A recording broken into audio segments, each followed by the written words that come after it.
예, 안녕하십니까. 예, 죄송합니다. 예, 오늘 또 늦었네요. 시간을 못 맞춰서 죄송합니다. 아직 기술적인 부분에 미숙한 점이 많습니다. 좀 널리 양해해 주시기 바랍니다. 자, 오늘은 검찰개혁 제3탄입니다. 1탄에서 이명박 이승만에서부터 박정희 시대, 2탄에서 전두환, 노태우, 김영삼, 김대중 시대. 김대중 시대는 시간 부족으로 잘 다루질 못했습니다만 2탄까지 마쳤고요. 오늘 3탄으로 노무현 정권에서부터 지금에 이르기까지, 아마 지금 뭐 요즘 문제야 여러분들께서 다 잘 아시기 때문에 자세히는 하지 않고 하여튼 시간을 맞춰서 해보도록 하겠습니다. 오늘 제 강연이 끝나고 난 다음에 한 1시간 반 정도 생각하고 있는데요. 끝나고 난 다음에는 지난주에 오셨던 이재화 변호사 모시고 지난번 얘기를 다루지를 못했어요. 책에 있는 분노하라 정치검찰에 나오는 그 내용들을 갖고 하나하나 짚어보는 과정을 갖도록 하겠습니다. 예. 자, 우리 지난주 토요일에는 어마어마한 인파가 서초동에 모여서 검찰개혁 또 조국수호를 외쳤습니다.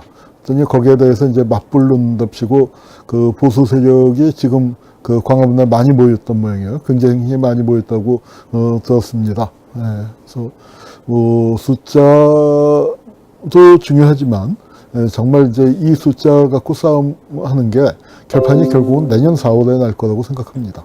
내년 4월에 이 총선에서 압승을 거둬야만 검찰개혁이 가능한데 저쪽은 그걸 저지하기 위해서 또 길을 쓰는 모양입니다. 그래서 우리가 아직 시간이 한 6개월여 남아있죠. 우리가 검찰개혁도 이것도 알아야만, 제대로 알아야만 이 개혁을 제대로 할 수 있습니다. 우리 정치검찰의 역사 한원구 TV에서 자세하게 이야기하고 있으니까 시간 되실 때 여러분들께서 보시고 또 반복해서 보시고, 이거 한번 들어서 다 기억하시기 어려우니까 좀 자주 보시기 바랍니다. 강의가 기니까 틈날 때마다 여기저기 끊어서 보셨으면 하는 바람입니다. 예, 그러면 오늘 얘기를 시작을 해볼까요? 네. 자, 우선 정치검찰 70년사인데요. 이제 우리 노무현 정권 시기에 이 법무장관 그리고 검찰총장 그리고 민정수석의 이제 이런 분들이 지냈다는 것을 일단 좀 봐주십시오. 그래서 이 분들의 시기를 좀 짚어가면서 이야기를 해볼까 합니다.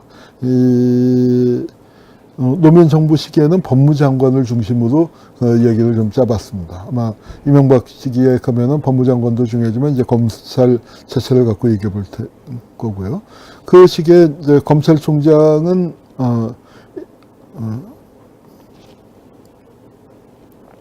이렇게 바뀌었었습니다. 이 김가경 총장이 임명이 됐었다가 검사와의 대화 과정에서 불신임 받고 있다 이제 했기 때문에 송광수 총장으로 바뀌었고, 송광수 총장이 이제 물러나고 난 다음에 김종빈 총장이 들어왔다가 임기를 못 채우고 나갔습니다. 아마 지난번 시간에 얘기했었지만 이 천정배 장관 지휘권 발동 문제 때문에 그랬고요. 그 다음에는 노무현 대통령의 친구인 정상명 총장이 와서 2년 임기를 채우고, 그 다음에 임채진 총장이 선거를 앞두고 임명이 됐습니다. 임명이 됐는데, 임채진 총장, 즉 노무현 대통령이 임명한 임채진 총장이 검찰총장으로 있는 가운데 수사를 받다가 노무현 대통령께서 돌아가시는 그런 비극적인 일이 일어났습니다. 그래서 임채진은 이명박 정부에 들어가서 이제 바로 물러나게 된 것이죠. 자, 그러면은 노무현 정부 시절 검찰 개혁이 아주 중요한 화두였습니다. 이 검찰 개혁을 목표로 하고 검찰 출신이 아닌 이 강금실 장관을 처음으로 임명했습니다. 강금실 장관을 임명을 했는데 이 강 장관이 뭐 지난번에도 얘기가 좀 많이 나왔었습니다만 아주 당차고 그 대단한 분이죠. 그런데 그 검사 출신이 아니고 판사 출신이에요. 그리고 젊었습니다. 그 당시에 송광수 검찰총장보다 사법시험 기수로 11개 하려니까 이 검찰 내에서 이 강금실 장관의 사법시험 동기들은 아마 부장검사쯤, 고참 부장검사쯤 하고 있지 않았을까 싶은데요. 이제 그렇게 되니까 이제 상당히 좀 뭐랄까, 검찰 입장에서는 자존심이 상한다.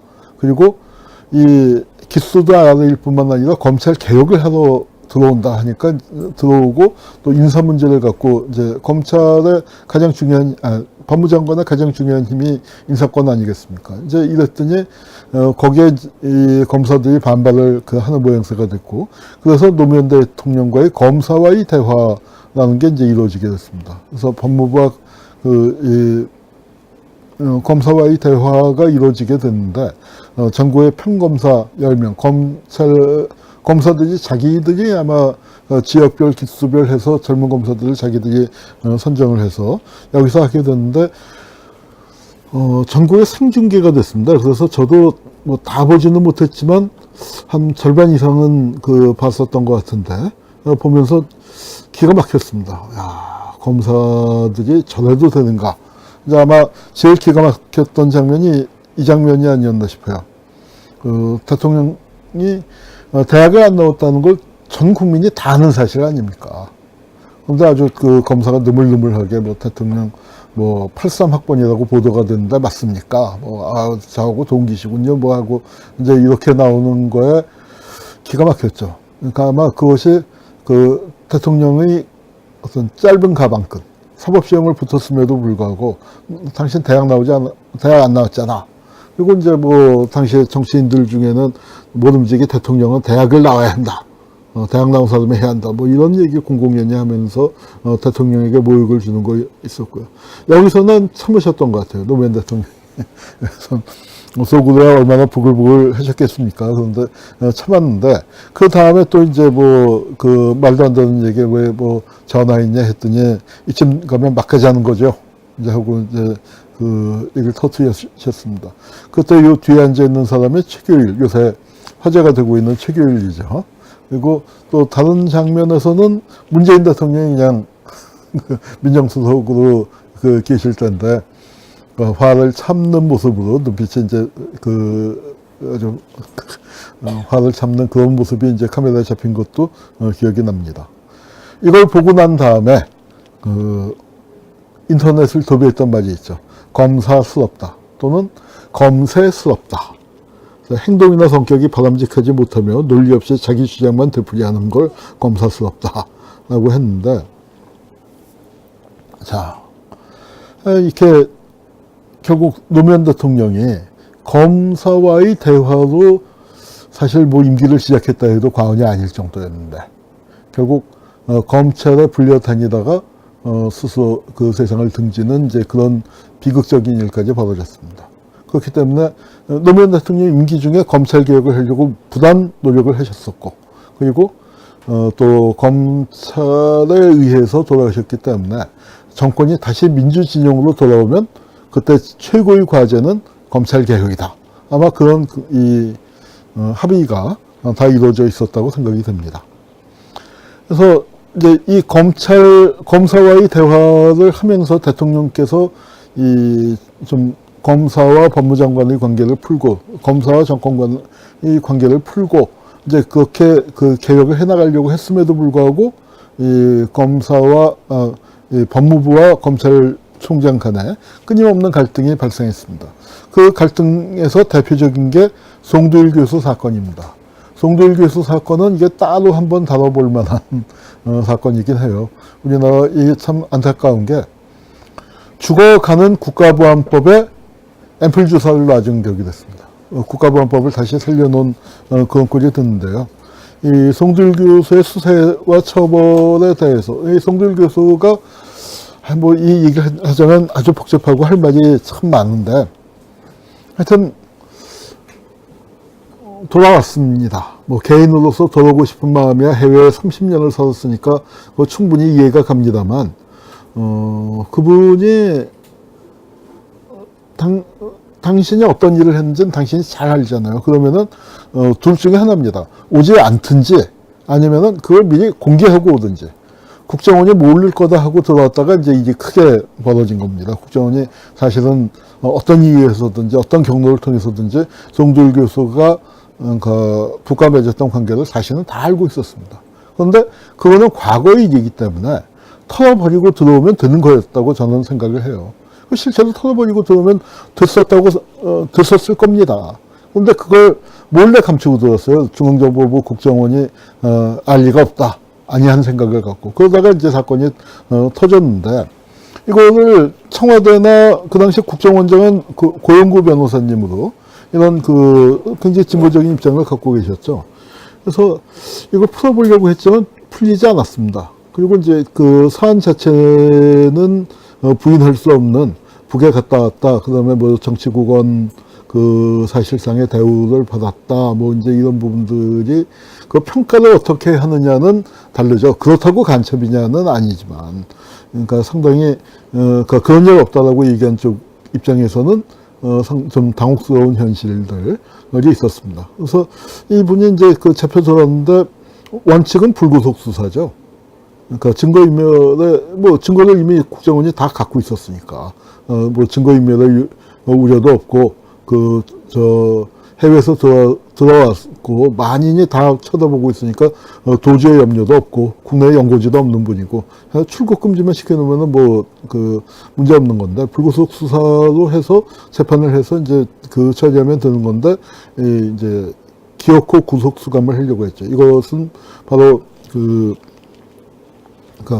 노무현 정권이, 진보 정권이 들어오고, 국가보안법이 위기에 처한 거에 대한 어떤 반발로 그렇게 됐습니다. 그래서 이제 정부에서는 불구속 수사가 원칙이다라고 했지만 또 검찰과의 갈등을 피하면서 또 여론과의 갈등을 피하면서 이 송두율 교수가 구속이 됐습니다.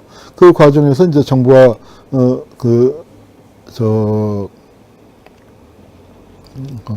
그 당시에 검찰에서는 송광수 검찰총장, 그 다음에 김종빈 대검차장 등이 이제 송두율을 구속 못하면 사표 쓴다 하면서 이제 결연하게 버텼기 때문에 그걸 어느 정도 받아준 셈이 됐습니다.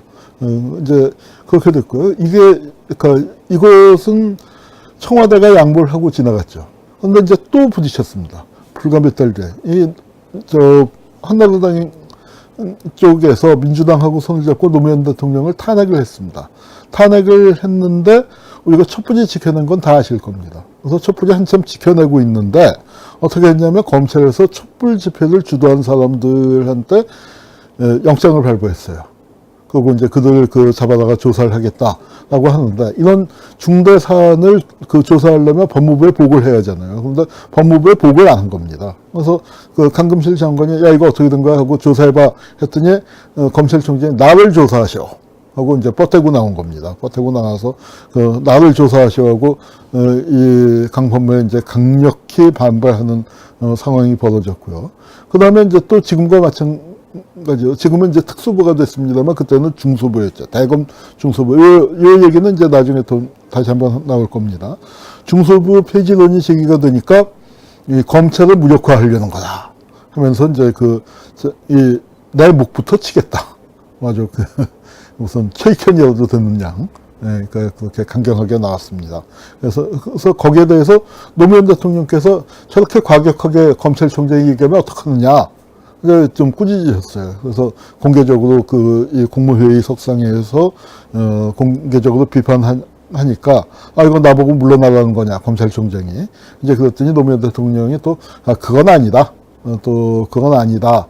이제 하면서 좀 달래는 식이 됐고 아마 유명한 보신탕 회동 아까 맨 앞에 나왔었던 5번 슬라이드에 있는 이 사진 송광수 검찰총장하고 강금실 장관이 팔짱을 끼고 나오는데 이게 뭐 보신탕집 회동이라고 유명한 사건인데 이걸로 이제 좀 무마가 됐지만 결국 어떻게 됐냐면은 네, 20번입니다. 법무장관이 교체가 됐습니다. 그러니까 강금실 장관이 들어가서 별로 뭐 일을 하려고 했지만 별로 하지도 못한 채 이렇게 교체가 돼버렸어요. 전 굉장히 안타까운 게 강금실 장관 자신이 이제 단기 필마로 들어갔어요.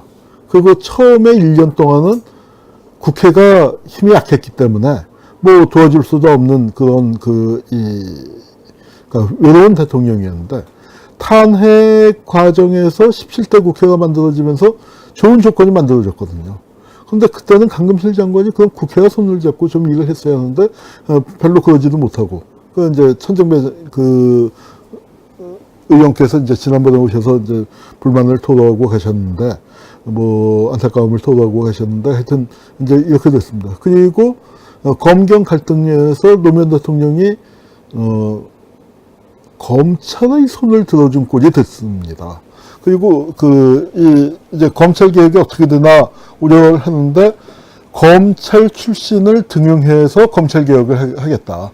그래서 검사들을 끌고 가겠다라는 생각을 하셨는데 뭐 그 부분에 대해서 여러 가지 평가가 있을 수 있겠지만 저는 분명히 그건 노무현 대통령께서 좀 잘못 생각하신 게 아닌가.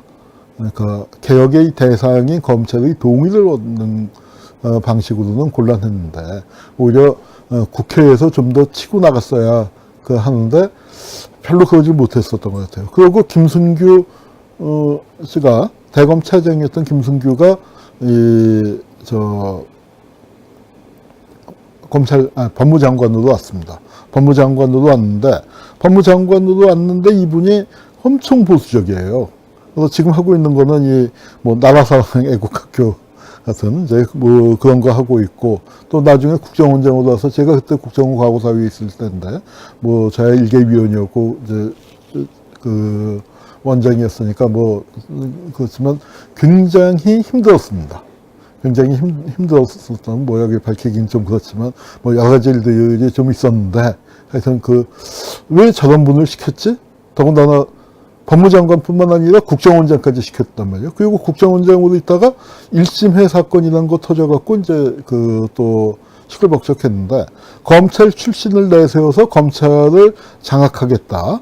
이제 그런 의도였습니다. 그런 의도였고 강금실 장관은 경질된 뒤에 나도 이유를 모르겠다고 강금실 장관은 장관대로 이제 불만을 가졌었고요. 그래서 검찰 출신을 내세워서 뭘 해보려고 했는데 잘 안 됐죠.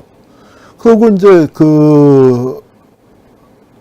있는 터에 삼성 떡값과 검사 파문이 이제 나오기 시작을 합니다. 그래서 떡값 리스트, 검사 리스트가 이제